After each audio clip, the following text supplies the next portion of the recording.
Bom, Pedro, hoje eu tive o retorno do empresário de Bernabéi. Opa. Depois de alguns dias tentando fazer contato. A notícia mais importante do Internacional. E o que me chamou a atenção, Pedro, foi um detalhe que pode não ser nada ou trazer alguns elementos pra gente evoluir nos próximos dias.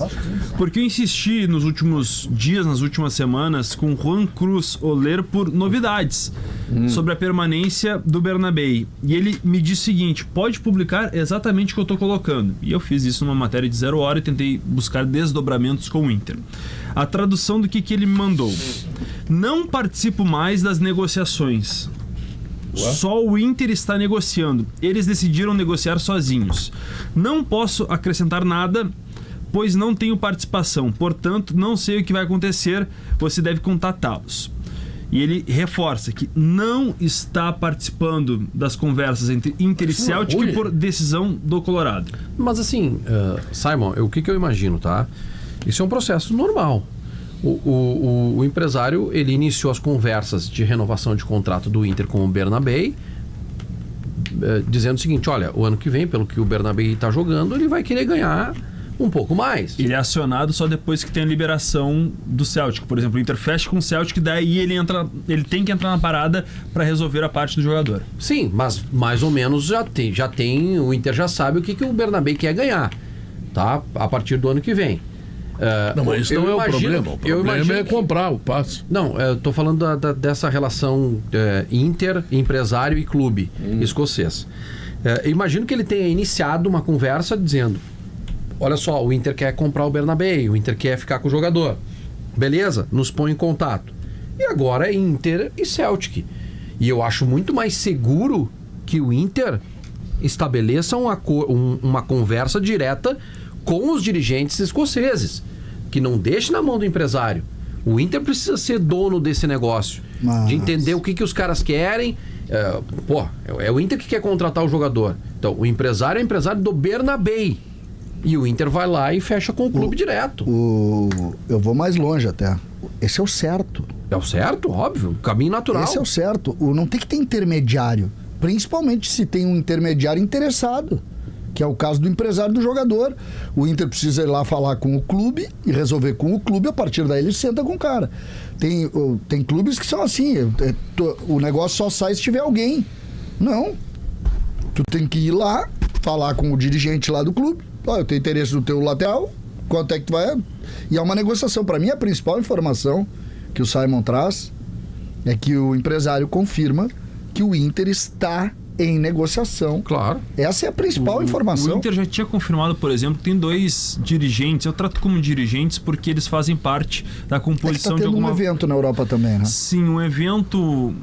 Como já te digo aqui. Nosso colega Jeremias Werneck, ele informou hoje mais cedo nas suas redes sociais que é um evento de negociações. Transfer Room Summit. O Inter tem 2 representantes em Istambul, na Turquia, né? Tem 287 clubes. Tá? Felipe Dalegrave, responsável pelo jurídico do departamento de futebol, e o Ricardo Sobrinho, que é o gerente de mercado. Começa hoje e vai até o dia 14 de novembro. Eles estão na Europa já há alguns dias e vão passar agora para o Istambul. Quantos clubes estão nisso? 287 clubes. Isso. O Grêmio vai participar no dia 14 através de uma videoconferência deste evento. O Grêmio não mandou representantes lá e vai participar por live, enfim, videoconferência. É que esses eventos, mais do que a participação, é o networking que tu desenvolve. Lógico, total. Óbvio. Participar é a menor parte. Sim. Tu tem que ir. Não, é até uma parte importante, mas se tu tá lá, tu encontra o café. O Grêmio não foi, né? Poderia aumentar a gama de relacionamentos. Né? Bom, mas enfim, vamos lá. E o Inter quer utilizar não só essa passagem dos dirigentes por lá para evoluir nas tratativas para tentar bancar a permanência de Bernabéi. Não se tem muitos detalhes ainda, por exemplo, mas o Inter quer adquirir o jogador. Nesse momento, a leitura nos bastidores é que, pelo que ele está apresentando nessas últimas partidas com a camisa do Inter, aquela ideia de daqui a pouco renovar por mais 6 meses, 1 ano, vai ser descartada, porque o Celtic não quer, por exemplo, deixar de lucrar com o jogador. O Celtic já se deu bem que o jogador foi aprovadíssimo no Internacional. E aí tem 10 milhões, pode baixar para 8. O Inter cometeu um erro na origem disso, e acho que passa muito pela... Talvez não acreditar tanto naquele momento da contratação. Acho que é um pouco isso. Eu acho que é um pouco isso. Que tu não pode, um clube como o Grêmio e Inter não podem ter não podem ter um jogador por um ano, 10 milhões de euros, uma cláusula, porque tu já sabe que não vai comprar e na melhor das hipóteses tu vai dar vitrine pra ele. Não tomou muitos cuidados, né? Porque ele precisava de um cara... Ou ele não joga nada e tu fica pagando o jogador o ano inteiro mais o valor do empréstimo, tá? Ou ele joga muito e tu não tem 10 milhões. Tu não tem 10 milhões, e aí tu deu vitrine pra ele. Eu fiz exatamente essa pergunta pra alguém lá do Círculo do Poder no Inter, que foi dito.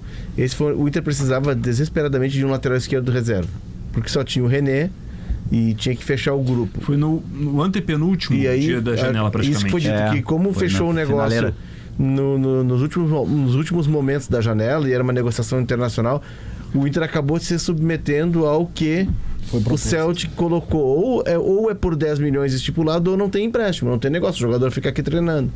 E como precisava, tinha que trazer um reserva, acabou topando. Mas essa é a alegação do Inter. E que de alguma maneira fecha, né? Com o que a gente tá falando. Não, mas é muito Mas óbvio. também passa pelo fato do Inter não ter sido... Poderia ter contratado antes. Exatamente, não ter sido cuidadoso por montar o grupo, né? Então tem esse tema do Bernabéu. O Inter quer aproveitar essa passagem também pela Europa para avançar em outros negócios. Zagueiros são tratados como os principais reforços para 2025. 2 nomes no mínimo o Inter quer apresentar. Já tem especulação, por exemplo, de saída do Vitão. O Inter não confirma ter recebido, por exemplo, alguma coisa do Napoli, como se especulou nos últimos dias.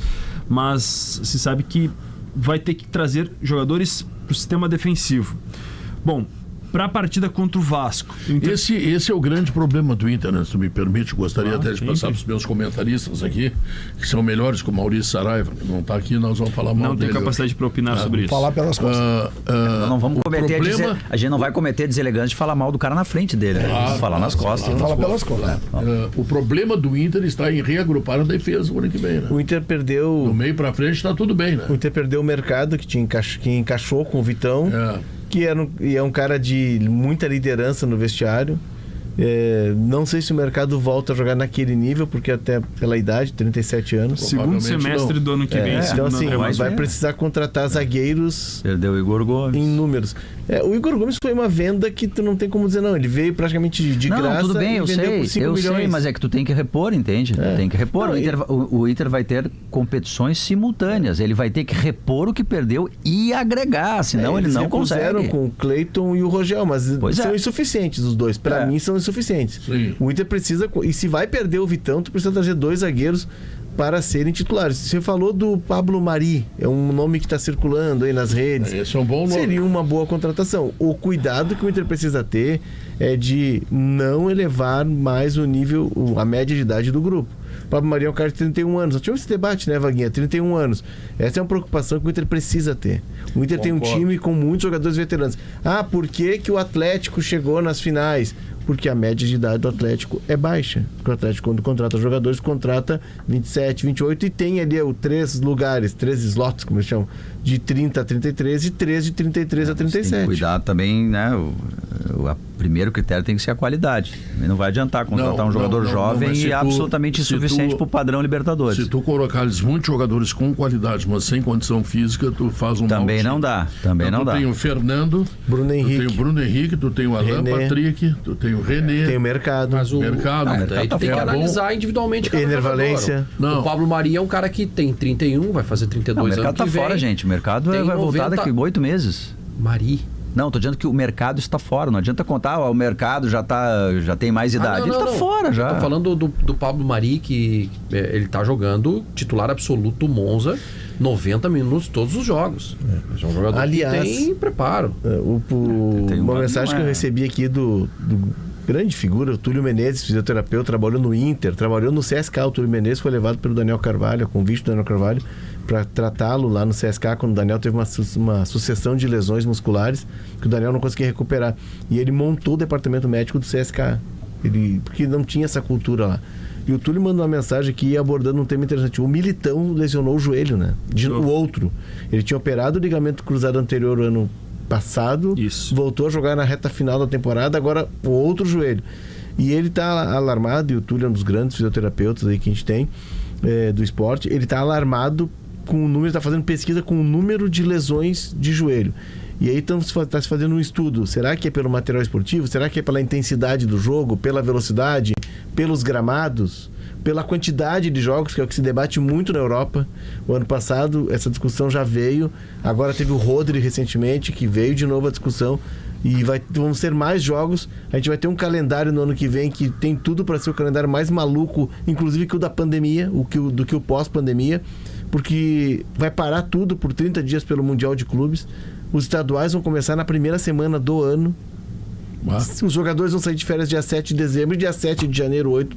É possível que tenha jogo. Pelo que está se especulando. O presidente da CBF disse ontem que o Campeonato Brasileiro do ano que vem deve ir até o dia 21 de começa dezembro. em março, né? Começa em março. 21 de dezembro. Último final de semana de março. Para ele começar Olha em aqui, março, ó. ele vai ter que Meu amigo- terminar em março, tem que começar em janeiro.